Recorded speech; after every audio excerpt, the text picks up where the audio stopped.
여러분, 한번 상상해 보세요. 우리 동네를 더 살기 좋게 만들려고 근사한 공원을 만들었는데 오히려 그 공원 때문에 살던 집에서 쫓겨나게 된다면요. 뭔가 이상하죠? 하지만 이게 실제로 벌어지는 일입니다. 오늘 우리가 파헤쳐볼 주제, 바로 도시 녹지 공간의 역설입니다. 그래서 오늘은요, 이 역설이 대체 뭔지부터 시작해서 이 현상을 이해하는 데 꼭 필요한 핵심 단어와 문장을 콕콕 집어볼 거고요.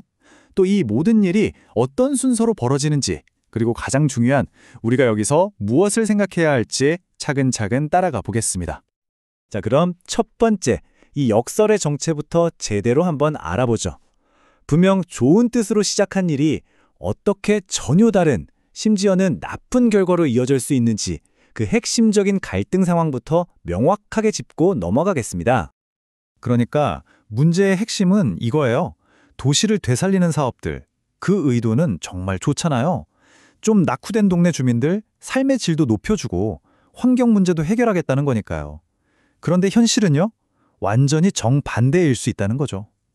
정작 그 혜택을 누려야 할 원래 주민들은 떠나가고 이게 또 다른 종류의 불평등을 만들어내는 겁니다. 자, 그럼 다음으로 넘어가서요. 이 복잡한 현상을 제대로 이해하려면 딱 3가지 단어만 기억하시면 됩니다. 이 역설을 푸는 열쇠 같은 단어들이죠. 첫 번째는 바로 낙후된이라는 표현입니다. 머릿속에 한번 그려보세요. 낡은 건물들이 많고 아이들이 뛰어놀 공원은 부족하고 상점가는 활기를 잃은 그런 동네. 바로 이런 곳이 도시재생 사업의 주된 대상이 되는 거죠. 두 번째는 역설입니다. 앞뒤가 안 맞는 말 같지만 사실은 그 안에 깊은 뜻이 있는 상황을 말하잖아요. 도시 녹지 공간의 역설이라는 이름이 정말 딱 들어맞는 이유가 바로 여기에 있습니다. 환경을 좋게 만드는 일이 오히려 그 혜택을 받아야 할 사람들을 힘든 게 만드니까요. 그리고 마지막 3번째 용어는 이주입니다. 이 모든 과정이 낳는 어쩌면 가장 가슴 아픈 결과라고 할 수 있겠네요. 집값이나 월세가 너무 올라버려서 원래 살던 주민들이 더는 버티지 못하고 정든 동네를 떠나야만 하는 그런 상황을 말합니다. 자, 이제 정말 중요한 부분입니다. 방금 우리가 살펴본 이 역설적인 상황을요, 단 하나의 문장으로 완벽하게 요약한 게 있거든요. 같이 한번 꼼꼼하게 뜯어보겠습니다. 바로 이 문장입니다. 이것은 새로운 녹지 공간이 제공하는 생태계 서비스로부터 혜택을 받도록 의도되었던 가난한 지역 주민들의 배제나 이주라는 결과를 낳는다. 어떠세요? 이 짧은 문장 안에 이 현상의 모든 모순과 아이러니가 그대로 담겨 있죠. 문장 구조를 보면 이 논리가 더 선명하게 보여요. 먼저 this results in 이걸로 그래서 결과가 이렇게 됐어 라고 결론부터 딱 말해주죠. 그리고 진짜 핵심은 바로 뒷부분 who were intended to benefit 인데요. 이게 정말 뭐랄까 원래는 이 사람들이 혜택을 봤어야 하는데 라는 안타까움을 덧붙여주면서 이 상황의 비극적인 아이러니를 제대로 보여주는 장치거든요. 자, 그럼 이 역설이 도대체 어떤 과정을 거쳐서 현실이 되는 걸까요?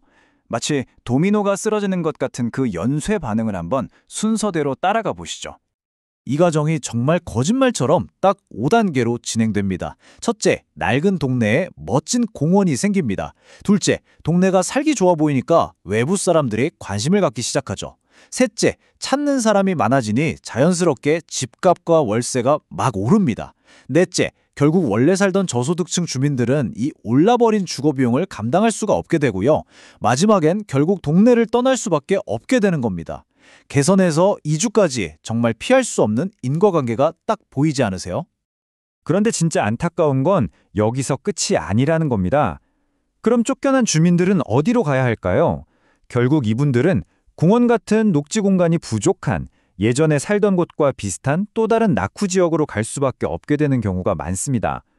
벗어나려고 했는데 결국 제자리로 돌아오는 그런 악순환에 갇히게 되는 거죠. 자, 이제 거의 다 왔습니다. 이번 시간을 통해 우리가 꼭 이것만은 기억하고 가자 하는 가장 중요한 핵심 포인트를 정리해 드릴게요. 핵심은 바로 이겁니다. 푸른 공원이라는 아주 좋은 선물이 있잖아요? 근데 이게 의도치 않게 젠트리피케이션이라는 무서운 비용 청구서가 돼서 돌아올 수 있다는 거죠. 즉, 긍정적인 환경 개선이 결국 원래 주민들을 내모는 부정적인 결과로 이어진다는 곳. 이것이 바로 도시 녹지 공간의 역설이 우리에게 던지는 아주 냉정한 메시지입니다.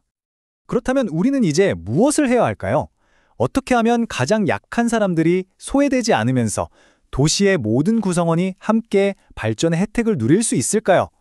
이 질문이야말로 이 역설을 공부한 우리가 앞으로 계속해서 함께 고민해봐야 할 숙제가 아닐까 싶습니다.